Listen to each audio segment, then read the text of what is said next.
call to order the regular board meeting of the Board of Election Commissioners for the City of Chicago. Good morning. My name is Marisol Hernandez. I'm the chair, and with me today is Commissioner June Brown. Present. And Commissioner William Cressy. Also present. The next item is consideration of the agenda.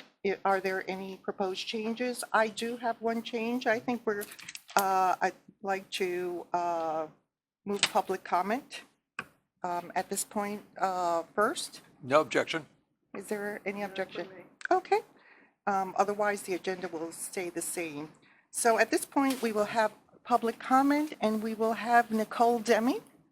Ms. Deming, good morning. Good morning. Good morning. And I will. And we have a clock here. Okay. Just so you know. Yeah, I don't need that long. Okay. Hi. Oh. Okay. My name is Nicole Deming. I'm an organizer with SEIU Local 73.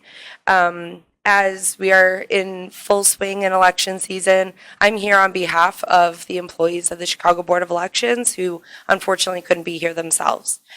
So I'm here to read a statement that the workers have collectively written and signed off on.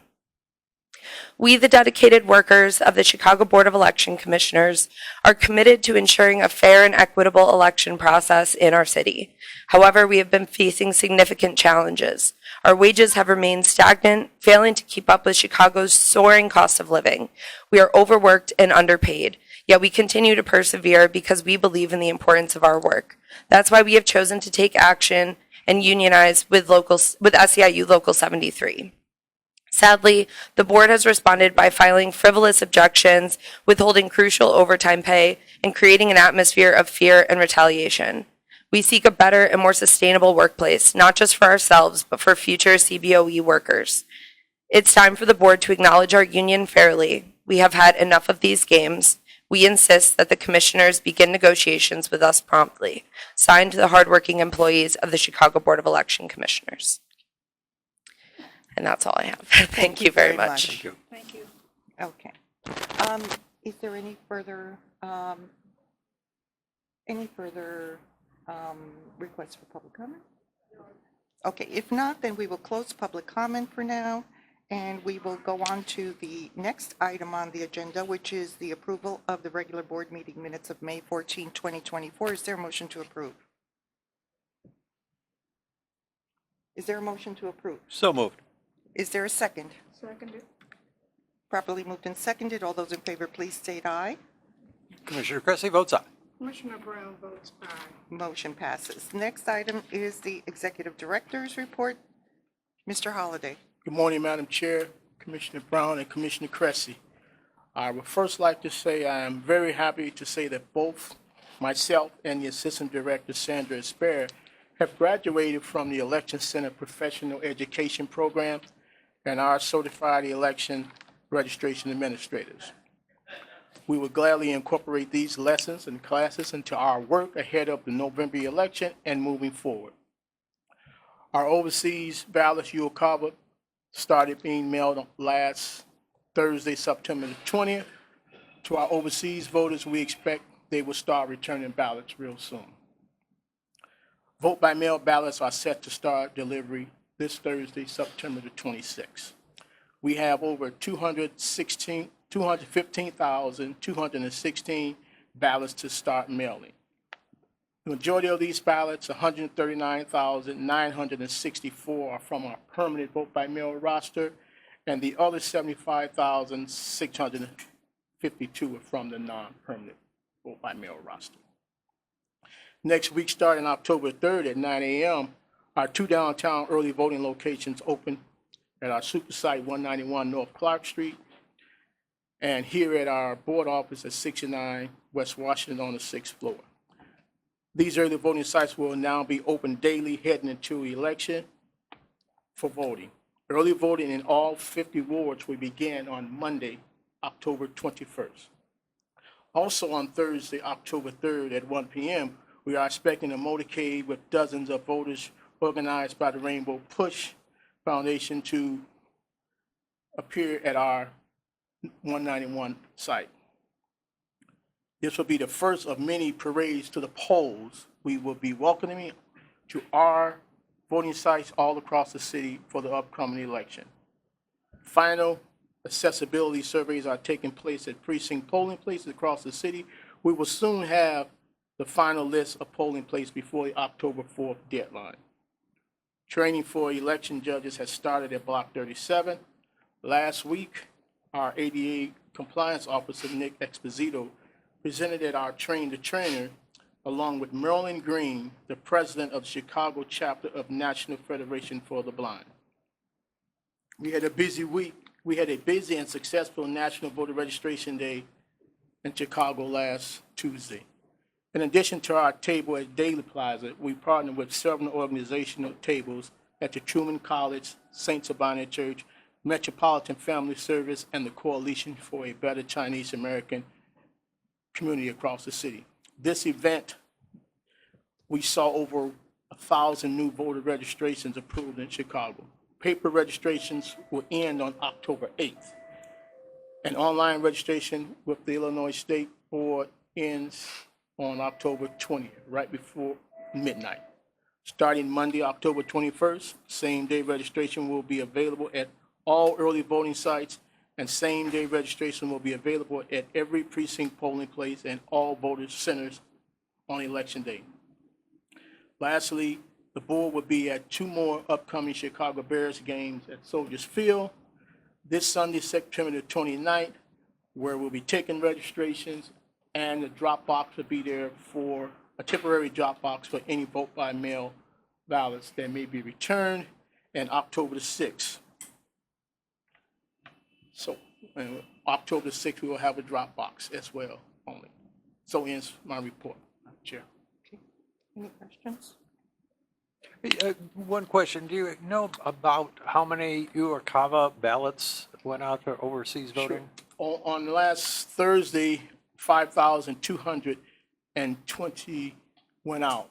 So with our drop this week, we're looking at over 200,005 that will be mailed.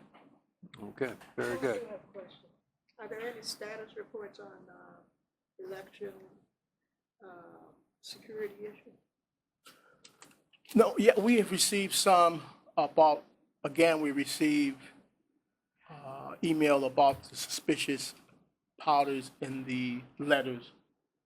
I mean, as far as our actions, No, haven't. so we have no action. When you're saying, do we have anything Anything proactive in in place? place, preventative, Any plans? in case we do get? That's what Okay, so Commissioner Brown is asking. So we, as far as the suspicious powder, we have ordered the NORCOM to combat any reactions from that. Far as security here in the office, we're doubling up. We're going to double up on that.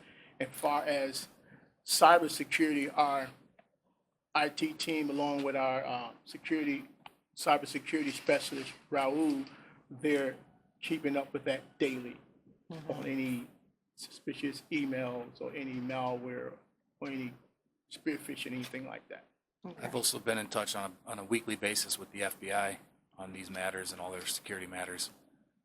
So open channel communication there remains active. Okay.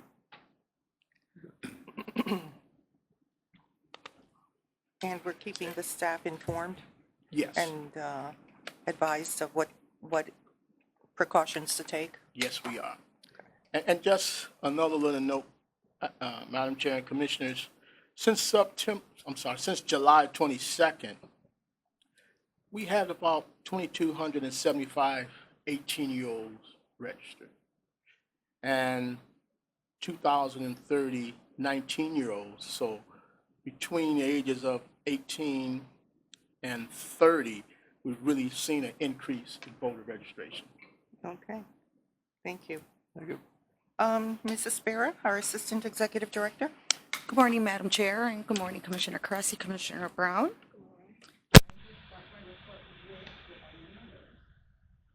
This morning, the total number of vote by mail applications requested is 260,142.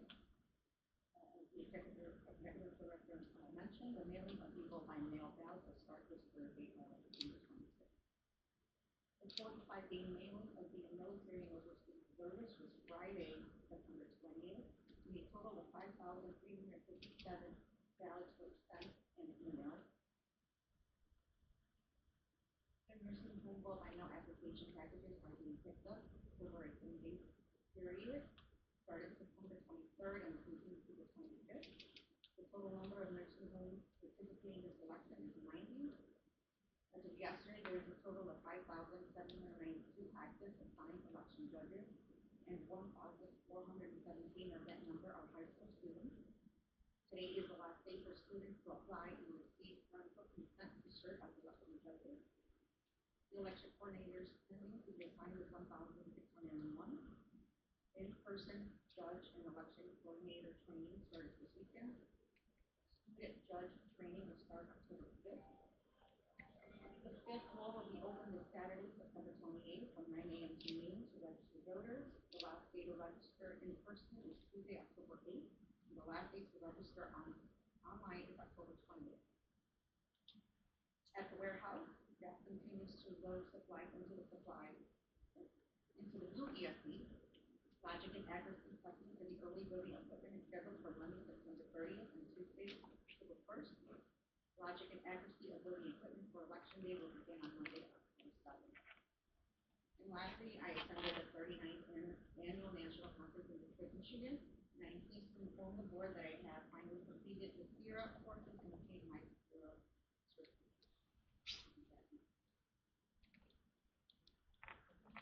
Quick question, again, is the UOCAVA, those are overseas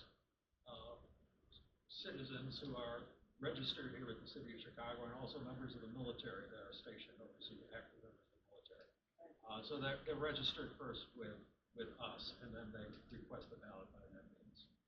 And then we send them ballots. And especially, They're sent a paper ballot and then they're emailed their ballot. So they can, if we email them their package, so they can go to our Dominion website. So they can access their ballot and then I'm sorry, I didn't hear that much. oh, so they are sent an email, so they can go online and start collecting their votes, and they are then the ballots printed and then mailed in, and then. So they end up with a paper ballot that gets sent back to us to be counted. Right. I just wanted to get that on the record. So these, and again, these are, you know, for the most, I think, are most of these members of the military? I could give you specifics if you'd like. That's okay. That's okay. But again, we want to make sure that they have the opportunity. Yeah, both military and overseas. Right. Wherever they're stationed. Thank you. Commissioner Cressy, one clarification. You mentioned that they were registered in Chicago, then they request a ballot. That's most of them, but the federal law also allows them to simultaneously register to vote and request a ballot. And they had some connection with the city of Chicago. Correct. Right. Okay. Thank you. Thank you, Mrs. Vera. Next, we'll hear from our Public Information Director, Matt Stebbins. Good morning, Commissioners. Just a few more things to add in addition to the Executive Director and Assistant Executive Director's report. As they mentioned, we've been quite busy out in the community. 2 very successful voter registration days between Teen Voter Registration Day and National Voter Registration Day. It was a success with many of our community partners. A big thanks to League of Women Voters, Rainbow Push, of Chicago Votes, and really the dozens of other partners that we had, including City Colleges of Chicago, Metropolitan Family Services, and our many different language access partners contributed to weeks of good coverage and getting those voter registration numbers up. As the Executive Director mentioned, we're especially proud of the numbers we're seeing for 18, 19-year-olds and that all-important 18 to 24-year-old age bracket, which we are seeing high surge of registrations come in. Mail-wise, we've got the second notice that is starting to go out this week that will finish up the 2024 mail canvass for this year. That is the last step.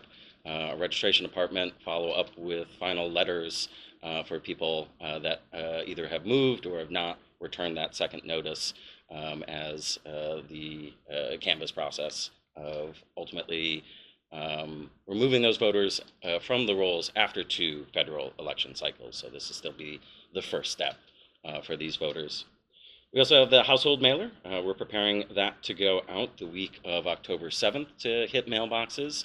This is every household within the city receives a mailer that lets people know their vote by mail options. They're closest to early voting sites, which voters can choose any early voting site in the city, as well as their precinct polling place for election day. And again, this comes in 7 languages from English, Spanish, Chinese, Hindi, Polish, Korean, and Tagalog.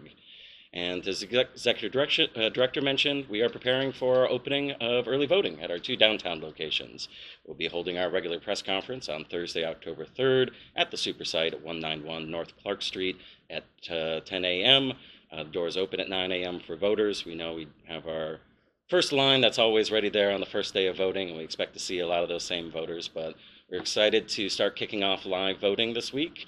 Vote by mail ballots start being mailed on Thursday. We will have the drop box located out in front of this building, our 24-hour drop box, as well as on our 6th floor. Usually within the next couple of days, we start seeing some of those ballots being returned, especially from our permanent roster voters. So really starting this week, we'll be in a live voting system, and we'll be continually sharing out those ballot numbers both on our new website as well as Press Daily moving forward. Just one, I'm glad you mentioned, of course, good to hear that voter registrations are up. You also mentioned our mail canvass, which we conduct every year at the Chicago Board, even though the law only requires us to do it every 2 years.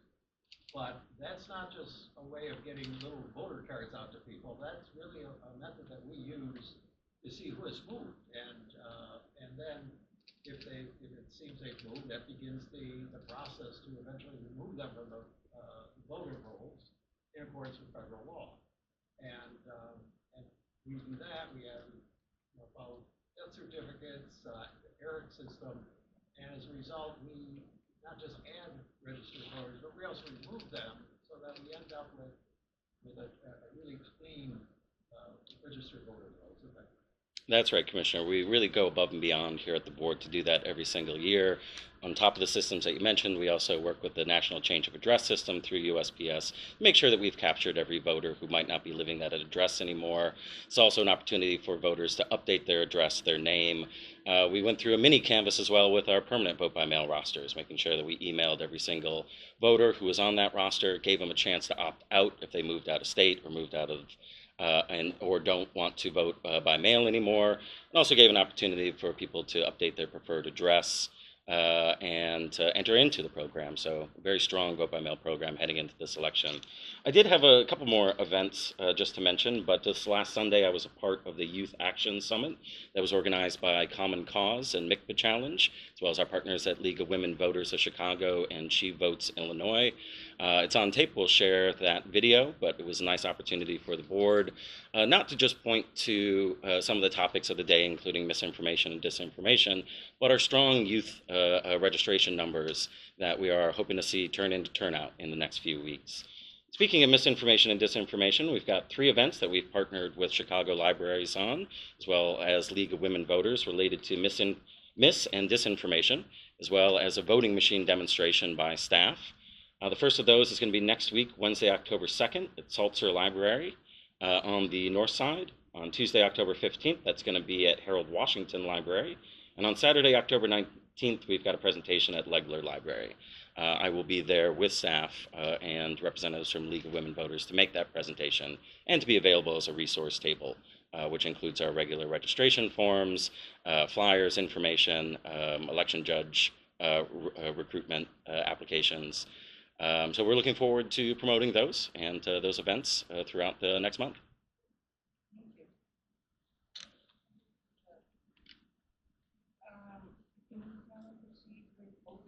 Infrastructure projects and changes in election administration, including electronic poll booth and voting equipment. Any updates on that? Mr. Holliday? No, we're just preparing all the equipment. Okay, Mr. Farah, anything else? Okay. Legislation, we do not have any legislation. Discussion. So that takes us to new business, and the first item is in agreement with Rhinebeck Election Services for the notified mail ballot validation system. Okay.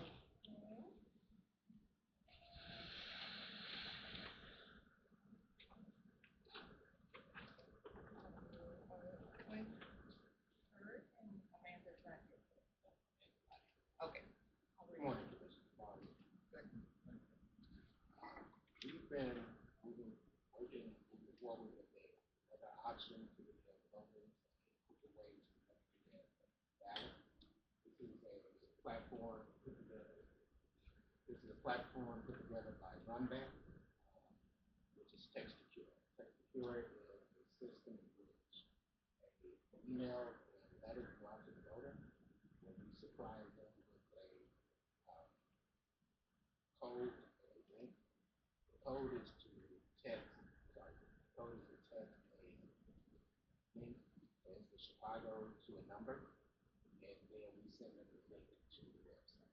The website then marries with a affidavit, so they can take the steps to remedy their by filling out the affidavit. The affidavit is then sent to web and then to a certain mail. So, in addition to what we normally do, this email going out to the voter, being able to come into the office, and then being able to give us a call or send us an email. This gives them an option to give that information back to us. So we're not moving away from even other steps with this another process. So in addition to them being sent a letter, being sent an email, this will allow us also send them a text to notify them that for whatever reason their vote by mail ballot was rejected. Correct. Okay, now that could be because the signatures don't match. I think in a lot of cases that they just forgot to sign the front of the envelope. And so we're just saying, hey, is this you? So that's great, because if a voter takes the time to request a ballot and send it back, if they in fact did send it back, we want to make sure we can. And this process makes it easier, quicker for the voters to get back to us if they choose to use it, and also makes it easier on our staff if they just putting it down and turning it right around. This is one process, getting it to judges quicker. And until we get that verified, we don't even open the envelope that it came back. No. It stays sealed until we can get that verified. Correct. Once that's done, once we have that, they can take it down to the judges. The judges do the process. Thank you.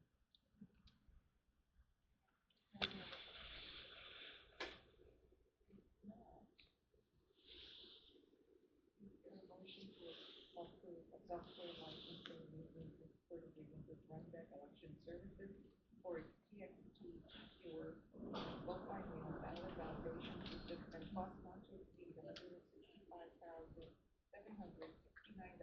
for all elections through December 31st, 2020. Seconded by Commissioner Crescent. Properly moved and seconded. All those in favor, please state aye. Commissioner Crescent votes aye. Motion passed. Thank you. Next item, thank you. Next item on the agenda is an expenditure for additional on-site support services pursuant to the board's current contract spending software solution. And here's Sarah, on behalf of the board. All of the Madam Chair, we have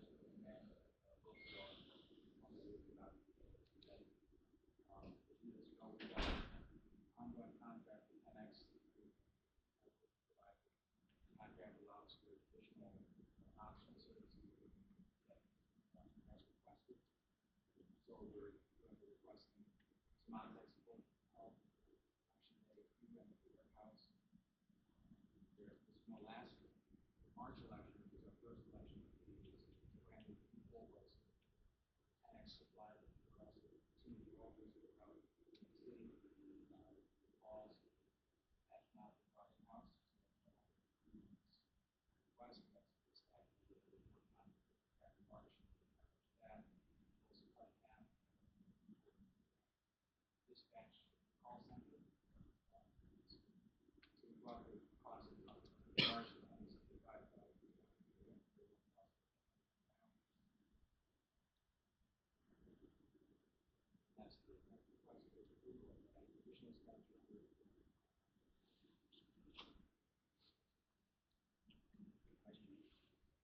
say additional expenditures, this was not included in the original? The original contract, the pricing, that's negotiated. As you can see, it's not the same amount of additional services. I'll say that is decreased, but it's, is it going to be an additional contract? Well, I don't see it being an additional contract because the current contract is available on the Correct. increase in amount. We knew that this might be some services that are reasonably necessary, but the extent to which, the level of which.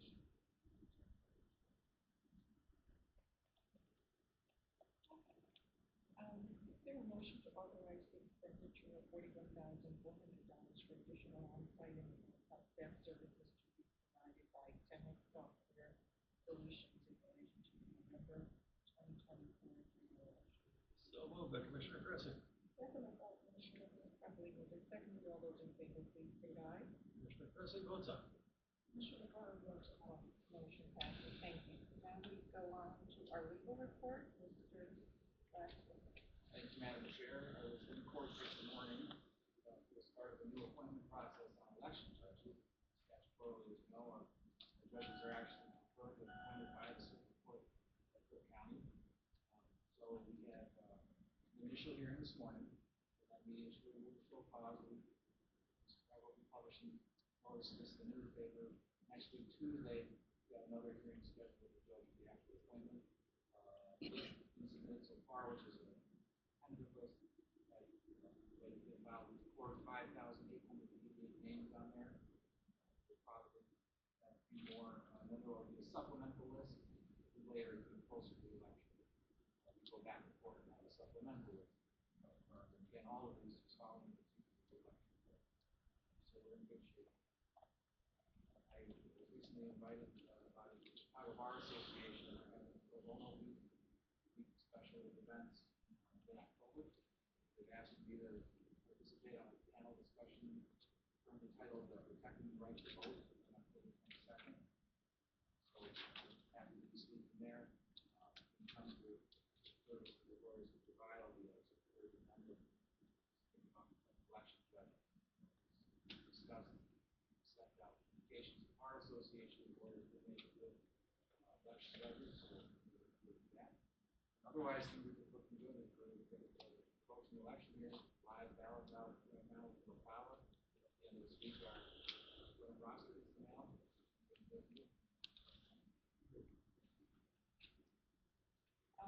We have no financial report today. We have no executive session. Is that correct, Mr. Lesko? Okay, as a result, I'd like to see a motion to adjourn. Seconded by Commissioner Cressy. Properly moved and seconded. All those in favor, please say aye. Commissioner Barros votes aye. Commissioner Cressy votes aye. Motion passes and we are adjourned. Thank you.